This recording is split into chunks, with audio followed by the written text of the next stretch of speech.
Assalamualaikum warahmatullahi wabarakatuh. Perkenalkan, nama saya Rifki Noval dari Prodi Informatika kelas 2B. Ingin membacakan buku dari judul Pengantar Teknologi Informasi, penulis Al-Khwarizmi S.com, penerbit 1 Maret 2021. Mengolah, melindungi, mentransmisikan, dan memperoleh informasi secara safety sesuai dengan perkembangannya. Selain itu, TI tentunya bukan hanya digunakan sebagai alat komunikasi lewat elektronik, bahkan merupakan perangkat yang penting harus memiliki berbagai bidang khususnya di dunia bisnis. Capture atau proses penangkap merupakan sebagai media input. Sebagai contoh, menerima input suara dari mic. Transmisi, fungsi TI sebagai transmisi berguna untuk mengirim data dan informasi dari suatu lokasi lain menggunakan media jaringan komputer.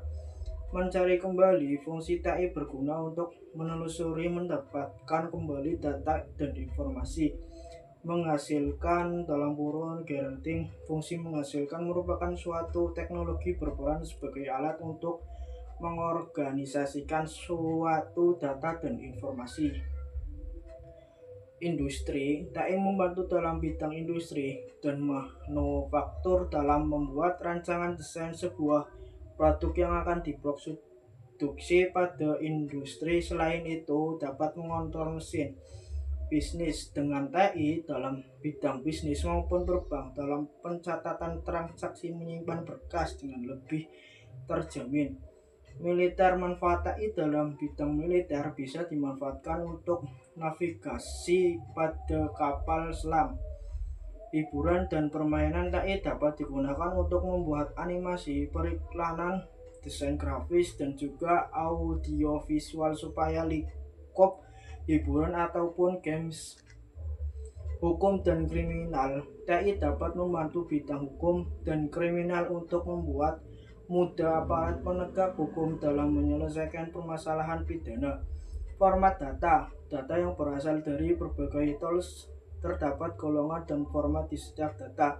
Teks, bentuk data yang paling mudah kenali dan disimpan adalah teks. Video termasuk salah satu media audiovisual yang berguna sebagai media komunikasi untuk pembangunan. Animasi di mana